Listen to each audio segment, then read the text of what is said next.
Dinaig pa ang politiko, Samuel B. ibinulgar at namangha sa ginawa ni Kim Chiu sa Cebu.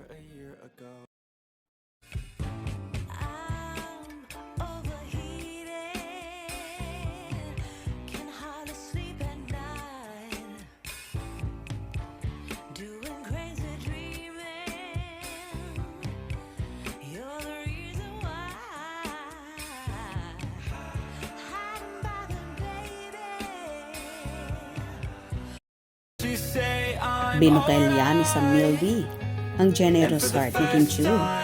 Di nagpaawat ang actor sa pagchika na namudmod ng pera si Kim. Namigay raw ng datong ang actress sa shooting ng The Alibi sa Cebu. And not 100 pesos, not 500 pesos, but 1,000 pesos each. Kwento ni Sam, nung nagsushoot kami doon sa bahay niya, ng karakter ni Kim. We were shooting in an area that are not as well off. But yung ginawa ni Kim, she's just giving 1,000 pesos. 1,000 pesos. 1,000 pesos. She's giving out so much money doon sa mga tao na nasa area. She's just giving out money to help the people in the area.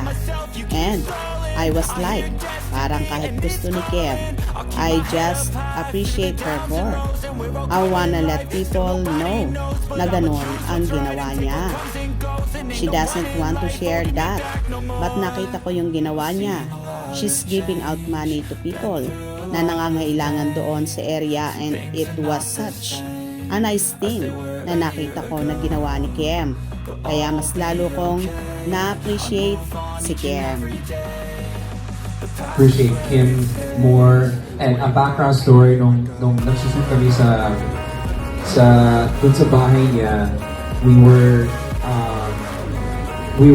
shooting in an area that's not as well off.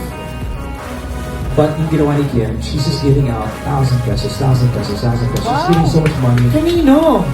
Sa mga tao na dun sa area, she was just giving out money to help the people in the area. And I just like, parang, grabe yung gusto ni Kim. I just appreciated her more. I want to let people know yun ang ginawa niya. I'm sure she doesn't want to share that, but nakita ko yung ginawa niya. She was giving out money to people. Habang nagkukwento si Sam sa media ko ng The Alibi na mapapanood sa March, palahad-lahad naman ang kamay si Paolo Abilino sa kanyang collab team para manghingi ng pera. Ipinaliwanag ni Kim kung bakit siya namudmod ng datong. Nakakaabala kasi kami sa lugar. Hindi naman lahat nabibigyan ng bayad sa lugar na yon. Pero very pleasant lahat ng mga tao roon. Support talaga sila. At hindi mo na hihingi na tumahimik sila. Hindi ko na hinihingi yung suporta nila, pero parang it feels like home. It feels very close. Parang kapatid ko silang lahat. Uy, pasensya na kayo. Nagugulat sila. Naabala sila in their daily life. Yet they support us. Hindi sila nagagalit at hindi sila naninigaw sa amin.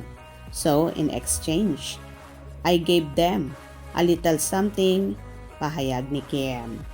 O diba? Kaloka talaga ang isang chinita princess at tinalo niya pa ang mga politiko kung saan namudmod nga ng kaperahan sa Cebu. Good job, chinita princess. Hope you enjoyed. Please subscribe for more info.